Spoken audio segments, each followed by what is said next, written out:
some threes tonight, and they did. They put up a valiant effort. First quarter was basically even. Kings won by one. Second quarter, the Warriors jumped on them, 41-27. They had a great quarter. Steph had 14, Melton 12, Pods 11. Of those 41 points, they took care of the basketball, just 2 turnovers for 2 points. But then the third quarter, the Kings came back, won 28-19. Warriors had big-time turnovers, I think 15-2 points off turnovers. Got the Kings back in the game. Hung around all during the fourth quarter, but they made the plays when they needed to. I think actually this was a good game for them because it was not a runaway. They had to really kind of focus, play some clutch minutes, make some free throws. And in the fourth quarter, they only had 2 turnovers against. That was a positive. So Steph got his 25, 26 minutes, looked sharp. I thought the role players played really well. Got contributions from everybody. So overall, a good W. I think building better habits and trying to build some momentum going into the play-in tournament. This is exactly what you can take away from this game. This is a game where the Warriors are really badly banged up, right? You have this mishmash of players coming together, and Steph Curry's thrown back in the lineup. They're trying to get some minutes together. They're trying to get some meaningful minutes. You can go against the Sacramento Kings. The only way you can get that is in clutch time minutes, and that's where you take away this game. You see what the Warriors do. They're able to get some big-time plays at the end of the game, big-time stops.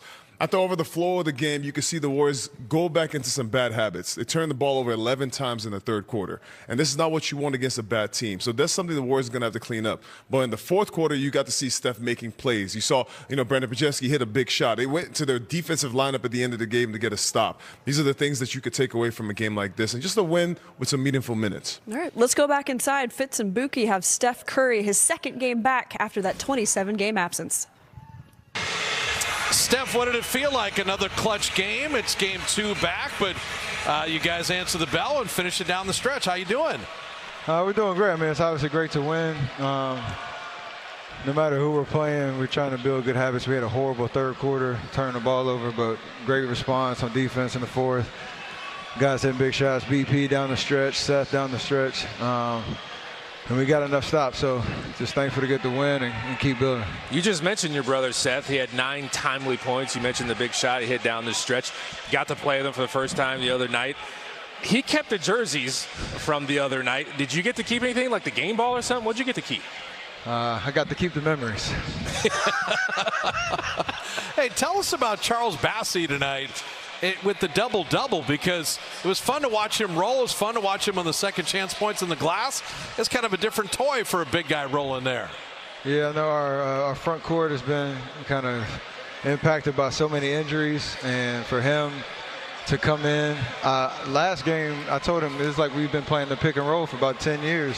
The first possession I got in, he got a nice dunk. It's you can tell he has really good feel. He plays really aggressive in the paint, and 14 and 12, when we needed it, it was huge. Steph, you said you know how to manage your knee. It's kind of the new normal. It looks like you do have a lot of confidence in that knee. You're getting double teamed a bunch. Guys are trying to bounce you around and getting physical with you, but you're handling and absorbing that physicality pretty well.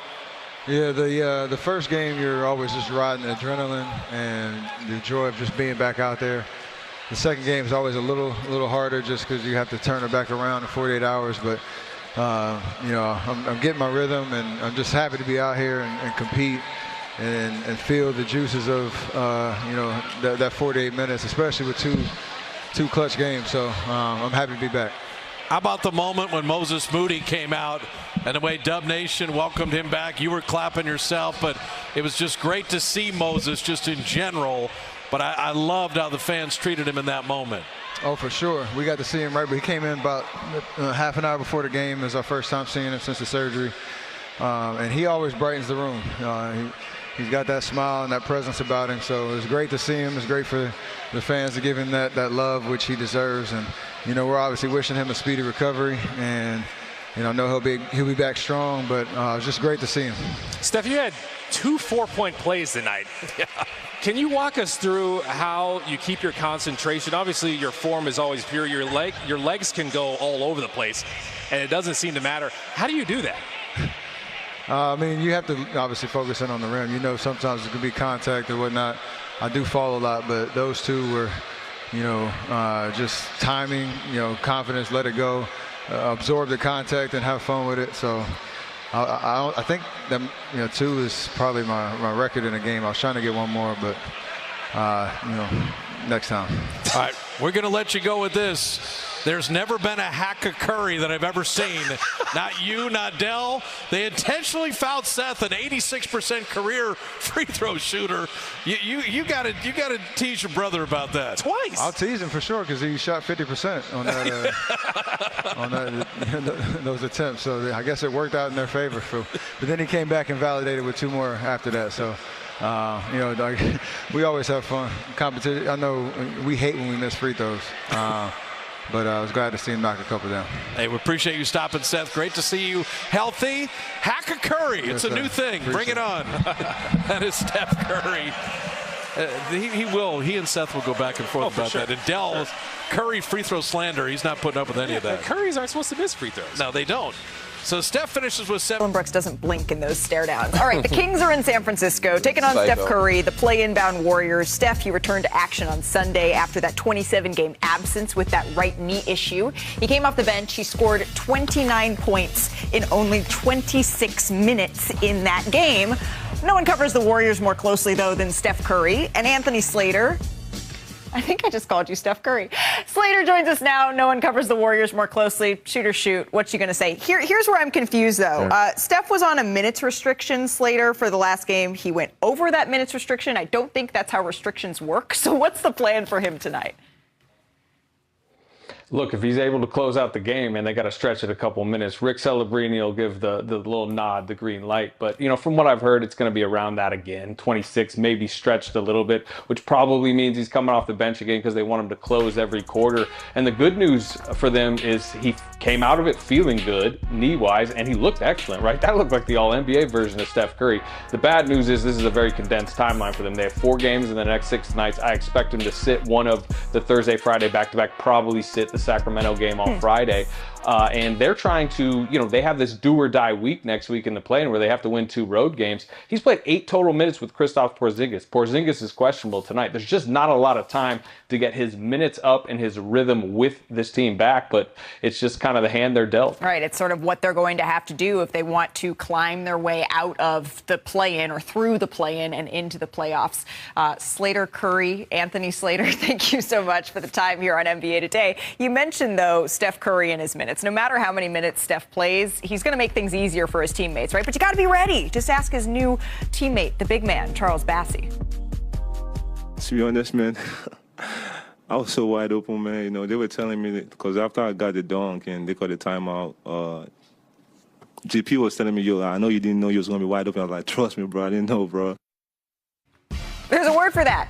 It's called gravity. So it's time now for Inside the Game. It's powered by AWS. And the numbers, they match the eye test here with Steph Curry. So let's look at those numbers that we're talking about here, because the league average for gravity is 0. I promise that's not it's supposed to be a mind bend. But so if you have any pull, it's a positive.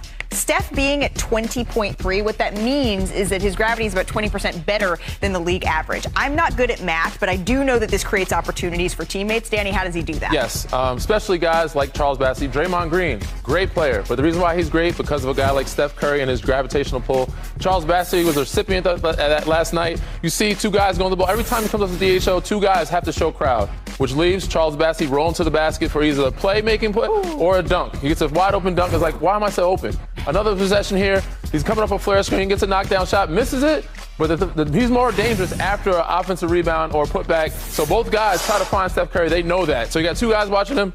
Pods, wide open 3 because everybody's worried about Steph getting open for another 3 from the offensive rebound. Situation again, he's setting screens. This is why he's so good at getting open. 2 or 3 guys are on him, looking for shots, finding guys. And just when you think he's not doing anything is when he's wide open, because he's going to find a way to get to the ball. 2 guys coming off a screen. Even when you're contested highly, Kevin Durant, 7 feet. It doesn't matter. He doesn't see anybody. It's a knockdown 3. But his gravitational pull is like nobody unlike we've ever seen. And that's why Charles Bassey's wide open. Draymond Green's been so great. And his teammates get so many easy baskets. And you know about it when he has the ball. But it's so fascinating how much gravity he has even when the ball is not in Steph's hands. Danny, thank you for showing us that. Again, down the stretch, the Warriors, they've got to find a way to get this done and play the best basketball at the right time. Hey! Dub Nation, let me ask you something. How many times this season have we begged this team to just close a game, just make the clutch play, just stop the bleeding and finish? Well, tonight they did it.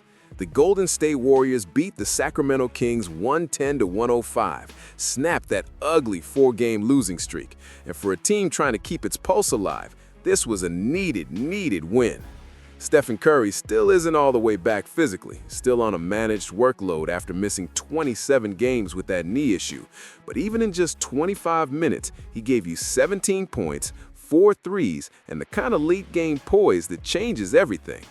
Reuters reported he hit a huge game-tying 3 and then found Podziemski for the go-ahead triple with under 2 minutes left. Yeah, that is vintage Steph impact, even without a monster scoring number.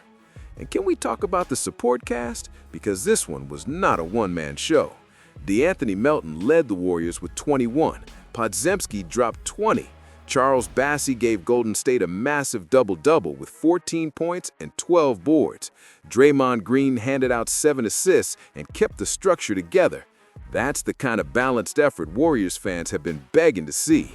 San Francisco Chronicle noted the team was short-handed again without Kristaps Porzingis, Al Horford, Guy Santos, and Will Richard, which makes this win feel even grittier.